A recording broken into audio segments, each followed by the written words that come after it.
সীমান্তের জিরো লাইনে গরম এমনভাবে জেঁকে বসেছে যে 10 হাত দূরের জিনিসও ঝাপসা মনে হয়। কাঁটাতারের এপাশ আর ওপাশ, দুটি ভিন্ন রাষ্ট্র, দুটি ভিন্ন অহংকার। হঠাৎ সেই নিস্তব্ধতা ভেঙে গেল ভারী বুটের শব্দে। ওপার থেকে এগিয়ে এসেছে বিএসএফের একটি টহল দল। তাদের হাবভাব বরাবরের মতোই অধ্যত্বপূর্ণ। কিন্তু এপারে আর সেই পুরনো দৃশ্যপট নেই। এপারের মাটিতে পা শক্ত করে দাঁড়িয়ে আছে বিজিবির একটি দল। শুরু হলো বাদানুবাদ। বিএসএফ কর্মকর্তারা তাদের চিরাচরিত দম্ভ নিয়ে কথা বলতে শুরু করলেন। তারা ভেবেছিলেন অন্যান্য সময়ের মতো এবারও হয়তো এপারের সীমান্তরক্ষীরা মাথা নিচু করে চলে যাবে, কিন্তু না, এবার তা হলো না। বিজিবির সামনের সারিতে দাঁড়িয়ে থাকা এক সুবেদার মেজর সরাসরি চোখের দিকে তাকিয়ে জবাব দিলেন।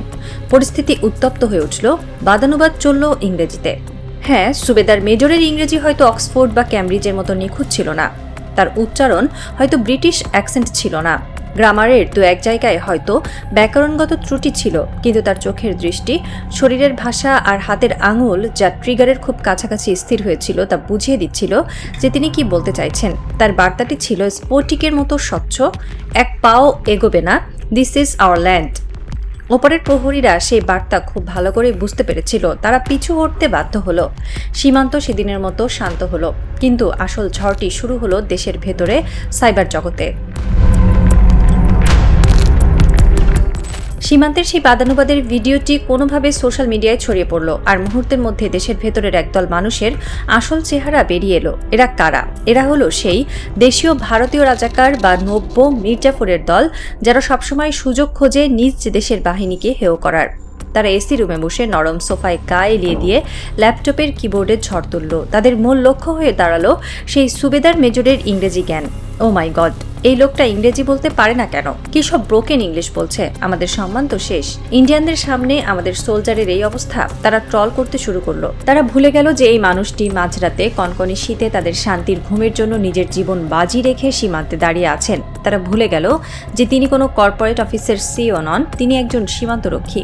এই তথাকথিত সুশীল সমাজ এবং ভারতীয় দালালরা এমনভাবে আচরণ শুরু করলো যেন সীমান্তরক্ষীদের মূল কাজ দেশ রক্ষা করা নয়, বরং আইএলটিএসে 8 ব্যান্ড স্কোর তোলা। এই দালালরা আসলে সুবেদার মেজরের ইংরেজি নিয়ে চিন্তিত নয়।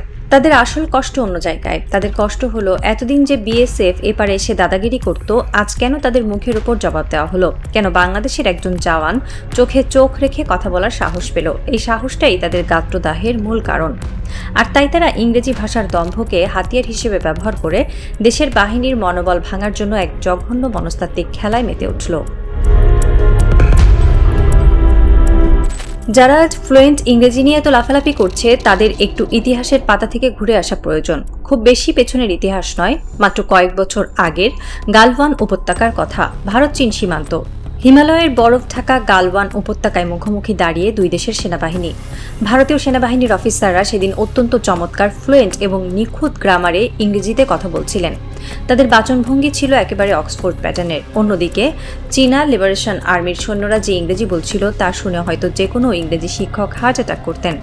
চীনারা বাংলাদেশের সুবেদার মেজরের চেয়েও অন্তত 70% খারাপ ইংরেজি বলেছিল সেদিন। কিন্তু গালওয়ানের সেই রক্তক্ষয়ী সংঘর্ষের ফলাফল কি হয়েছিল?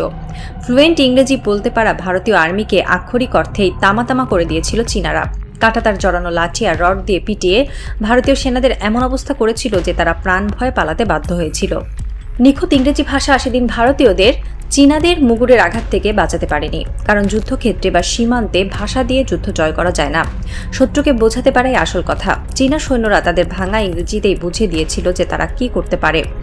আর আমাদের বিজিবির সুবেদার মেজরও তার সেই ব্রোকেন ইংলিশে বিএসএফকে ঠিকই বুঝিয়ে দিয়েছেন যে এক পায়ে গেলে পরিণতি কি হবে। আমরা তো তবুও চাইনিজদের চেয়ে অনেক গুণ ভালো ইংরেজি বলি। কিন্তু আসল কথা হলো, সীমান্তরক্ষীরা তো ইংরেজি কোচিং সেন্টারের মালিক নন যে তাদের ব্রিটিশদের মতো কথা বলতে হবে। তিনি তার মাতৃভূমি রক্ষার বার্তাটি প্রতিপক্ষকে বোঝাতে পেরেছেন কিনা, that is the vital point. যে লোকটাকে নিয়ে আজ সোশ্যাল মিডিয়ায় ট্রল করা হচ্ছে, এবার আসুন তার আসল প্রোফাইলটা একটু ঘেঁটে দেখি। হ্যাঁ, তিনি একজন সুবেদার মেজর। সামরিক কাঠামোয় তিনি একজন নন কমিশনড অফিসার। তিনি হয়তো ক্যাডেট কলেজ থেকে পড়ে আসা কোনো অফিসার নন। তিনি হয়তো শেক্সপিয়ার বা জন কিটস পড়েননি। তার ইংরেজি হয়তো ততটা ভালো নয়, কিন্তু তার আসল দক্ষতা কোথায় জানেন? তার আসল ভাষা হলো তার হাতের রাইফেল। তিনি যখন ট্রিগার চাপেন তখন তার ভাষা হয়ে যায় বারুদ আর বুলেট, এবং সেই ভাষায় তিনি সেরাদের সেরা। সেনাবাহিনী বা বিজিবির লাইভ ফায়ারিং অনুশীলনের রেকর্ড বুক ঘাটলে দেখা যাবে এই লোকটা একজন জীবন্ত কিংবদন্তি। 100 মিটার দূরত্ব থেকে টার্গেটে ফায়ার করার সময় তার বুলেটগুলো 3 থেকে 5 ইঞ্চির একটি ছোট বৃত্তের মধ্যে আঘাত হানে। ফায়ারিংয়ের ভাষায় যাকে বলা হয় গ্রুপিং। 100 মিটার দূর থেকে প্রতিটি বুলেট একই জায়গায় গেঁথে দেওয়ার এই দক্ষতা কোনো সাধারণ মানুষের পক্ষে সম্ভব নয়। এর জন্য প্রয়োজন ইস্পাতের মতো স্নায়ু, বাজ পাখির মতো দৃষ্টি এবং হিমশীতল স্থিরতা। শুধু তাই নয়, এই সুবেদার মেজর কিউআরএফ কুইক রেসপন্স ফোর্সে বিশেষ প্রশিক্ষণপ্রাপ্ত। কিউআরএফ হল বাহিনীর সেই অভিজাত অংশ যাদের যে কোনো চরম মুহূর্তে সবচেয়ে বিপজ্জনক মিশনে সবার আগে পাঠানো হয়। মাঠের কাজে, ট্যাকটিক্যাল মুভমেন্টে এবং কমব্যাট অপারেশনে তিনি সম্পূর্ণ দক্ষ একজন যোদ্ধা।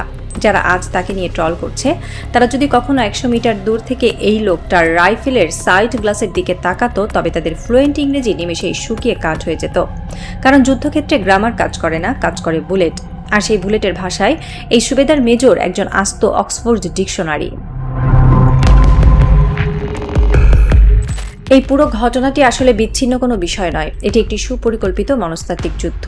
একটি দেশের সামরিক বাহিনী বা সীমান্তরক্ষী বাহিনীর সবচেয়ে বড় শক্তি হলো তাদের মনোবল। শত্রুরা যখন দেখে যে সরাসরি সংঘাতে এই বাহিনীকে হারানো কঠিন, তখন তারা বিকল্প পথ খোঁজে। তারা দেশের ভেতরের কিছু দালাল, বুদ্ধিজীবী এবং সাইবার ট্রলদের ব্যবহার করে বাহিনীর মনোবল ভাঙার চেষ্টা করে। ভারতীয় গোয়েন্দা সংস্থা বা তাদের দেশীয় দালালরা খুব ভালো করেই জানে যে বাংলাদেশ এখন আর আগের মতো নতজান নেই, সীমান্তে এখন আর একতরফা মার খাওয়ার দিন নেই।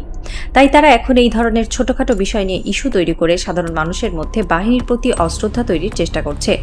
তারা চাইছে জওয়ানরা যেন হীনমন্যতায় ভোগে। তারা যেন ভাবে, আমি তো ভালো ইংরেজি জানি না, আমি হয়তো ওদের চেয়ে ছোট। কিন্তু তারা একটি বিষয় বুঝতে ব্যর্থ হয়েছে, এই জওয়ানদের পেছনে আজ শুধু তাদের রাইফেল নেই, তাদের পেছনে আছে দেশের কোটি কোটি সাধারণ মানুষের অকুণ্ঠ সমর্থন। দেশের সাধারণ মানুষ খুব ভালো করেই জানে, তাদের এই সুবেদার মেজর ব্রিটিশ অ্যাকসেন্টে কথা বলতে না পারলেও দেশের 1 ইঞ্চি মাটিও সে কাউকে ছেড়ে দেবে না। আর যদি ডিপ স্টেটের থিওরি সত্য হয়, তবে বাংলাদেশের নতুন ডিপ স্টেটও এই সাইবার আক্রমণগুলোকে নিবিড়ভাবে পর্যবেক্ষণ করছে। যারা দেশের ভেতরে বসে অন্য দেশের হয়ে প্রোপাগান্ডা ছড়াচ্ছে, তাদের তালিকা তৈরি হচ্ছে। কারণ দেশের ভেতরে লুকিয়ে থাকা এই মির্জাফররা সীমান্তের ওপারের শত্রুদের চেয়েও ভয়ঙ্কর। সুবেদার মেজরের নাম আমরা জানি না, জানার প্রয়োজনও নেই। তিনি কেবল একজন ব্যক্তি নন, তিনি বাংলাদেশের প্রতিটি সীমান্তরক্ষীর প্রতিচ্ছবি। তিনি যখন ফায়ারিং রেঞ্জে তার স্নাইপার বা অ্যাসাল্ট রাইফেল নিয়ে পজিশন নেন, তখন তার মাথায় ইংরেজি গ্রামারের কোনো রুলস ঘোরে না। তার মাথায় ঘোরে বাতাসের গতিবেগ, টার্গেটের দূরত্ব এবং বুলেটের ট্রাজেক্টরি। তিনি যখন শ্বাস বন্ধ করে ট্রিগারে চাপ দেন, তখন তার সেই 3 ইঞ্চির গ্রুপিং বলে দেয় তিনি তার কাজে কতটা পারফেক্ট। কোচিং সেন্টারের মালিকরা হয়তো সুন্দর ইংরেজি বলতে পারেন, কিন্তু তারা কখনো দেশের জন্য বুকের রক্ত ঢেলে দিতে জিরো লাইনে এসে দাঁড়াবেন না।